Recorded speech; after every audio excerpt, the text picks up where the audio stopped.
"Mummy, you'll die if you eat that." My 9-year-old son gently whispered to me in front of the cake my husband had bought for my birthday. Despite his young age, our son always seemed unusually wise, as if he knew something beyond his years. While my husband stood in the kitchen, my son quietly swapped my husband's plate with mine. 10 minutes later, my husband suddenly started suffering, foaming and collapsing. I panicked and called an ambulance, and he was rushed to emergency. I was later horrified to learn of the horrific plot that was going on behind the scenes. I am Allison, 43 years old, a full-time employee in the food industry. I live with my husband, Ryan, who is 2 years older than me, and our 9-year-old son, Ken. Ryan and I married 10 years ago, and the following year, we were blessed with our son, Ken. My son was mature and smart from a very young age, and from around the age of 3 he could read simple kanji as well as hiragana, and he loved reading product instructions. And now, at the age of 9, whenever he doesn't understand a word or is curious about something, he looks it up until he is satisfied. And I was often impressed by her sharp comments that I sometimes did not expect. My husband, on the other hand, was kind and gentle while we were in a relationship, but after we married, it turned out that he was a bit bossy. He firmly believed that household chores were a woman's responsibility, and women should follow men 3 steps behind. He doesn't lift a finger to help me at home, and yet he always tells me off everything I do. It was when I sent my son to preschool and started working part-time. Hey, the rooms are messy lately. You must have been slacking off on cleaning. It's hard though as we both work, so I need you to help me a bit. You are barking up the wrong tree, as housework is the wife's responsibility. If you say you can't, then I'll ask my mother. Saying this, he handed the key to my mother-in-law without telling me. She lives with my father-in-law at their house in the neighborhood, and she always wants to have her finger in the pie about our married life often, and she's been a thorn in my side. You haven't done any housework at all, have you? I feel sorry for Ryan like this. She started to enter the house without permission, and every time she did so, she began to make sarcastic comments to me. I regretted ever asking him to share household responsibilities. To make matters worse, he delighted in his mother's visits, and together, they started to criticize me. I was fed up with it. "I can manage the house just fine, so you don't have to come over, Mom." I vowed and rejected her, and I ended up doing the housework all by myself. However, since then, he started spending more time at his parents' house. He's been visiting there more often since his father passed away recently. One day, when I was sick with a fever, I contacted him at his parents' house to ask if he could at least prepare dinner for Ken. Mom didn't make Dad do anything even when she was sick. He swore at me and even said, "I'm gonna stay here for a while 'cause I don't want you to give me a cold." Then he didn't come home for a week. While I had to put up with his attitude for a while, my son started going to primary school. I had a bit more time on my hands, so I decided to take the plunge and change to a full-time job. I was feeling insecure about my marriage with my husband, so I decided to be properly independent in case things went wrong. You can get a full-time job, but don't skimp on the housework. My husband, who I knew would be against it, threw the expected words at me, and of course he did not help me at all. Instead, he seemed to tell his mom on me. He complains that you're not handling the housework properly. So, I've decided to go and help. She started to barge into our home again, and when she saw my face, she would make a series of sarcastic comments to me. I was exhausted by a repeat of things like that. Perhaps because my son had seen this, he started talking to my mother-in-law whenever she started nagging me. "Grandma, do you know what the 4 main elements of happiness are?" Then, what about happy hormones? What are you talking about? They are oxytocin, serotonin, dopamine and endorphins. These are secreted by the pituitary gland in the brain. I'll explain them to you in detail. It seems that she can't interrupt him as she loves him. However, he would show off all his knowledge of science, history, maths, economics and wherever he got it from, so my mother-in-law was always worn out. Before long, one day when my son turned 9, My husband bought a cake for me on my birthday. While he has always bought my mother-in-law expensive brand bags and clothes for her birthday, he has never bought me anything since we got married. What brought on this? I was surprised. Also, he was even in a good mood. Thank you for everything. I love you. He said things like this, which are inane words. I chose a tart cake because it's your favorite. As he said this, he was full of glee and served the cake onto plates. Would you like some cakes, Ken? When I knocked and opened the door, he was doing some research on the second-hand computer I had given him, as soon as he got home. I'll be right there, wait for me. Then as soon as he sat down at the table, he sneakily whispered to me. Mummy, you'll die if you eat that. What? What are you talking about? I'll explain it to you later, just trust me for now. He spoke with a firm tone, looking directly into my eyes. I didn't understand what he meant, but it was the first time he had asked me to believe him so strongly. Hey, what's wrong? Aren't you gonna eat it? When I hesitated and didn't touch the cake, my husband rushed me. I'd like to eat this cake with the coffee you made. Okay, sure. I'll make it now.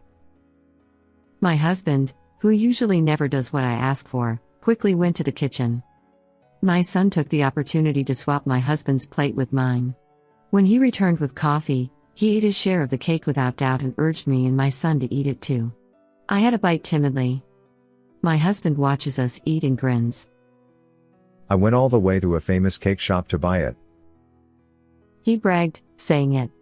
However, after about 10 minutes, my husband suddenly started foaming at the mouth and collapsed on his back. Oh God.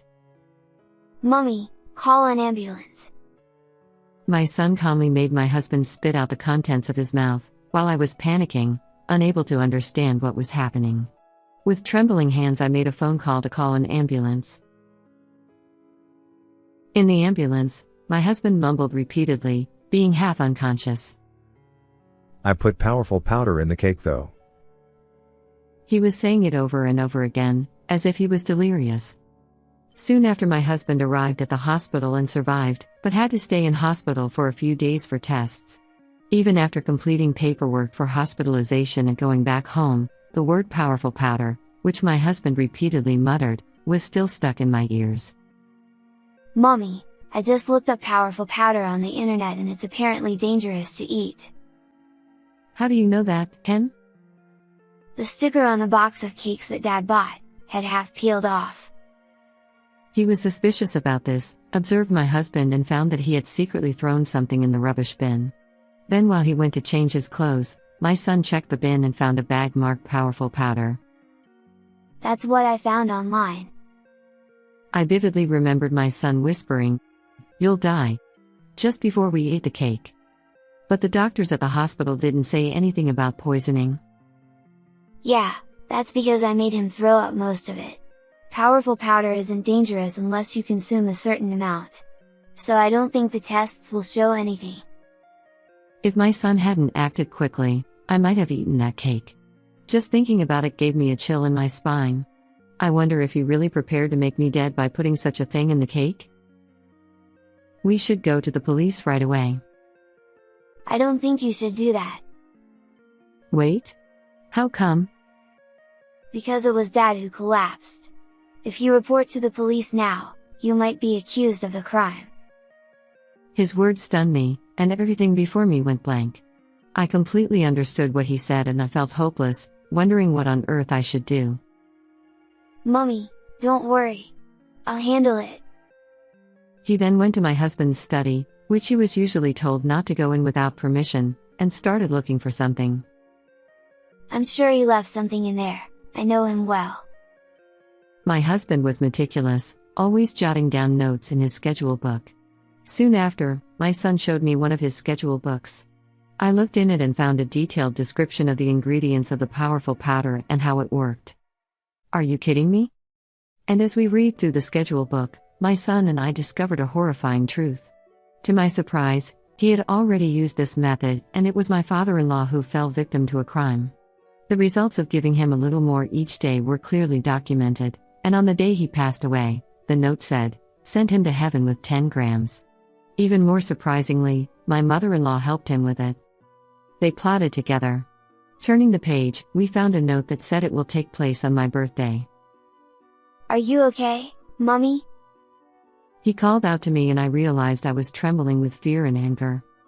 I won't allow them to target me even after they did to my father-in-law. This schedule book will serve as evidence, won't it? Unfortunately, it won't. They can easily get away with it saying it was just a note for his own imagination. Besides, Grandpa is already gone, buried in his grave. There's no way to investigate further. You're right. Without evidence, we couldn't bring them to justice. As I pondered our next move, he took my hand tightly in his. "I'll find evidence, and I'll definitely protect you, Mummy. We're gonna catch the suspect together."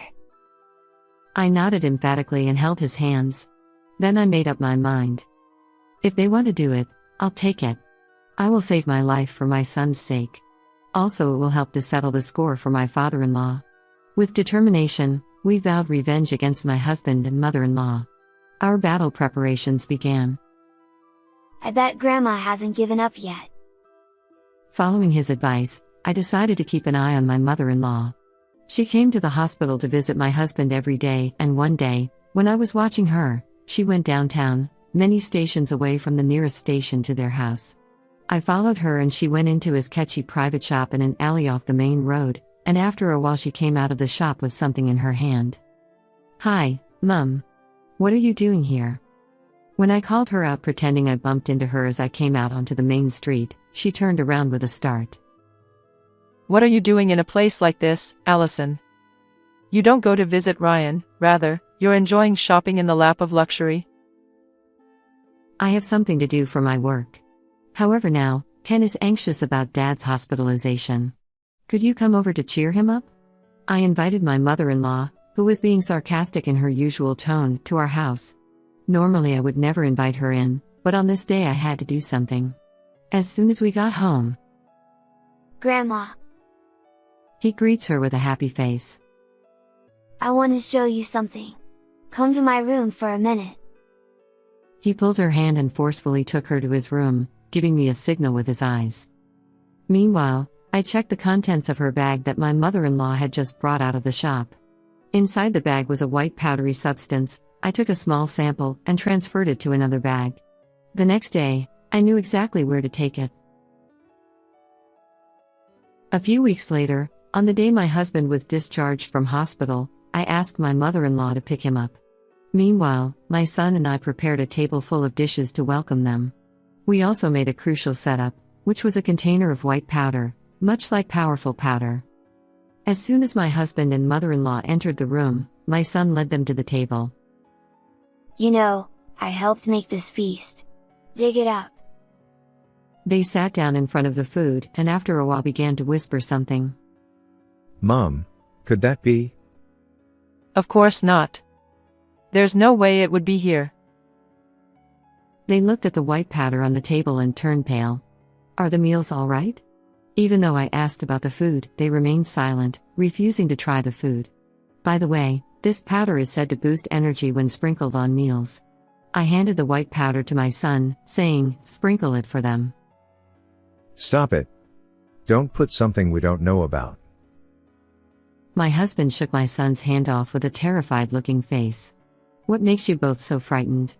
I want both of you to stay healthy." I put on my best smile and she shouted, Enough. "How come? You also poured it over the cake because you wanted me to stay healthy, didn't you? You ended up eating it yourself and being taken to the hospital in the end though." I presented a document to them, who looked startled. I had our company's inspector analyze this substance. Here are the results. It contains dangerous components, and depending on the amount, there is a possibility that you could end up being a dead man. He had shifty eyes when unexpected evidence was presented. "What are you talking about? I know nothing about it." "But I had the substance from your mother's bag tested." Do you always open people's bags without permission? Also, I only bought it because I heard it was a dietary supplement. I confronted them with more evidence to the two of them, who keep on playing dumb. Well, what's this then, it says, send him to heaven with 10 grams. This is the date your father was rushed to the ambulance, isn't it? When I put a photocopy of my husband's schedule book on the table, my husband, who had been silent for a while, began to speak, as if he accepted it without a fight. Dad was annoying. He didn't like how close Mom and I were, and he always bossed us around everything we did. Exactly. He constantly meddled between us, always sticking his nose in. Do you think I can't forgive someone like that? Perhaps they bore a grudge against my father-in-law, who warned them as he worried about his mama's boy and his son's mother who is over-attached to her son. I was disgusted with how selfish their motives were. Then, taking advantage of the fact that things went well with my father-in-law and it didn't get caught, he also tried it on me. You're an eyesore too. Yes, you are. You are really annoying to us. That's not a damn good reason to make us dead. What you both have done is a crime. I'm gonna report this to the police now and also provide the evidence. I won't let you do that. He suddenly lit the documents on the table with a lighter. Now there's no evidence. The police will probably dismiss the report as a make-up story of petty revenge for bullying the daughter-in-law you made against my mom.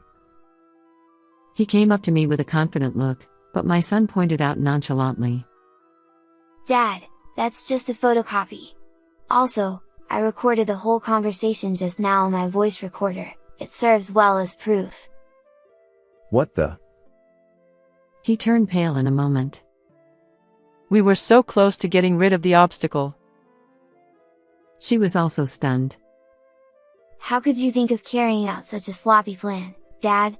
But whatever plan you have made, there's no way it's going to be successful because I'm right here for Mom. If I were you... He showed them off on and on about his meticulous plans, leaving them speechless. I reported everything to the police and told my son. There's no way your dad is capable of doing that as he is Mama's boy who depends too much on his parents. But you shouldn't become like him, Ken.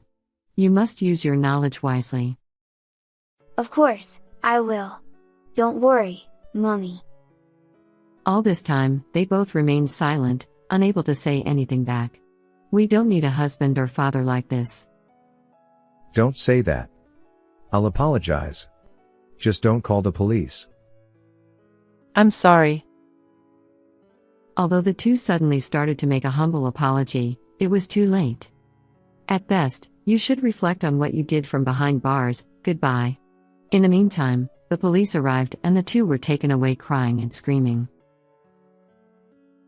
Soon after, the photocopy of his schedule book and the voice recorder audio served as evidence, leading to my husband and mother-in-law's arrest. The investigation extended to the individual shop where my mother-in-law purchased the poison, resulting in the shop owner's arrest as well. I divorced my husband and I claimed $19,800 each as compensation for the attempt on my life by my husband and mother-in-law. They will have to sell the in-laws' house to pay the money, leaving them with no place to return to after getting out of jail. I left the house where I had lived with my son. I believe you have the 4 main elements of happiness, so you'll definitely be happy, Mummy. I guarantee it. You do? I'm already happy because you've helped me become free though, Ken. Smiling alongside my son, we're making the most of every living moment. How did you find this story? Please subscribe to our channel. Until next time in the next video.